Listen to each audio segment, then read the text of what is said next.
Ndongo salam alaikum. Mba jàmm nga am. Ndongo, ici nous sommes où? À Thialé? Fii ñu nekk nii Thialé. Thialé c'est un village sérère. Ay sérère ñoo fi nekk ak ay wolof. Donc nous sommes donc dans un village sérère et wolof. Géographiquement, on est dans la région de Thiès, parce qu'au Sénégal, nous avons 14 régions. Et Thiès, c'est la région la plus proche de Dakar. Une région donc où on a un département qu'on appelle aussi Thiès. Et la commune de Ngoundiane se trouve dans ce département de Thiès. Et Ndongo, son village où nous sommes, où il a donc créé cette ferme intégrée depuis plus de 30 ans, se trouve dans cette bourgade qu'on appelle Thialé.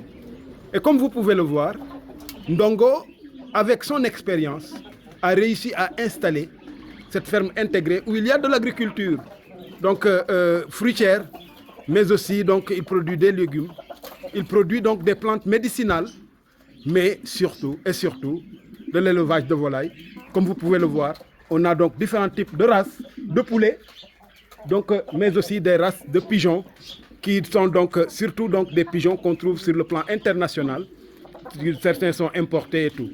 Ndongo, lii nga xamee ni gis nañ ko fii lu yéeme la li ma doon wax léegi mooy man maay secrétaire général u mairie Ngoundiane, secrétaire municipal.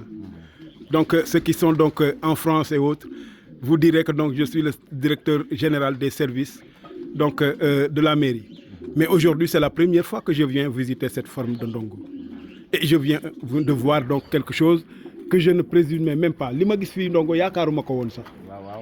Mais mu wóor ma ni liggéey bu yàgg la, liggéey bu am solo la, mais donc neexul woon defe na. Déedéet neexul ndax fii yaakaar naa ne.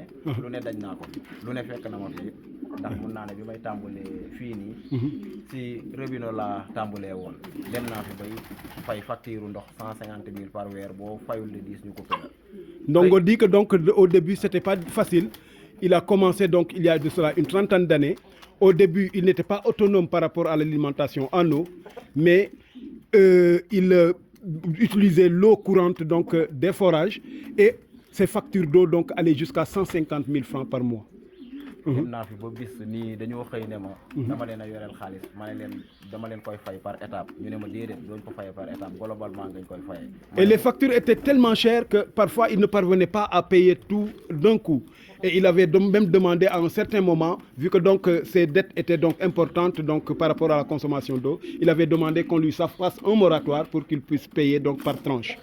ñu xëy ak bis ne ma dañuy couper ndox mi dootoo naan sax si forage correspondant sew xay bi dañoo dagg ko sama kër ak fii si tool yi. Ne pouvons pas honorer donc ces factures. On avait fini donc par lui couper l'eau parce qu'il ne parvenait plus donc à les payer. Yàlla moo ñëw yërmandeem nag ma am fi teen ci laa nekk di góorgóorlu xam nga teenu courant ku ne xam na ne metti na say moyen boobu. C'est pourquoi donc il s'est battu. C'était difficile, mais il s'est battu pour donc creuser un puits. Et aujourd'hui donc il a son propre puits donc qui lui sert donc pour alimenter donc la ferme en eau. manuma ko waaye xam nga comme man sama àdduna yëpp presque sama ci suuf si laa ko investir kon mënatuma bàyyi sama alal pour muy seey te presque sama dund yëpp yi ma def ci suuf si laa ko def. Il dit qu'il ne pouvait pas ne pas le faire parce qu'il avait beaucoup investi donc dans la terre et donc tout son investissement il ne pouvait pas le perdre donc, du fait que donc il n'y avait pas d'eau. C'est pourquoi il s'était décarcassé donc pour avoir de l'eau.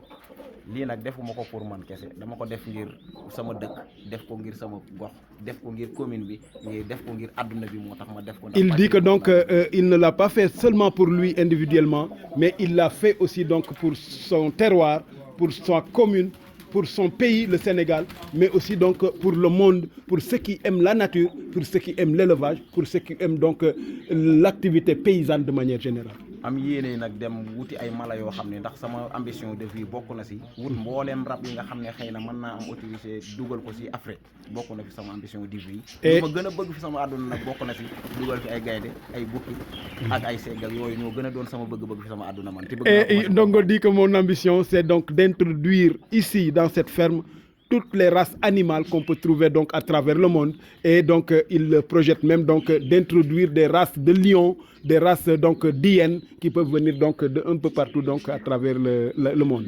te loolu noonu waxuma ko si ay wax dong ndax am naa fi ay grillage yoo xam ne boo paree mun naa la kaa woon plus de 15 ans 20 ans yoo xam ne maa ngi koy jënd si carrière bi foofu. di ko bàyyi fii te ay gaynde képp tax ma koy préparer sama àdduna. Alors il ne le dit pas donc juste donc du bout des lèvres, mais donc Ndongo dit que donc je suis en train de me préparer donc à ça depuis donc des années. Et donc je suis en train donc d'acheter des grillages et autres donc pour confectionner les cages où un jour donc si j'aurai donc des lions, j'aurai donc où les mettre et donc je ne vais pas donc abandonner tant que je ne réalise pas donc ce rêve qui est le mien. li ma préparé woon nag dara lu dul yéene ji ngeen def nii tey si laa gën a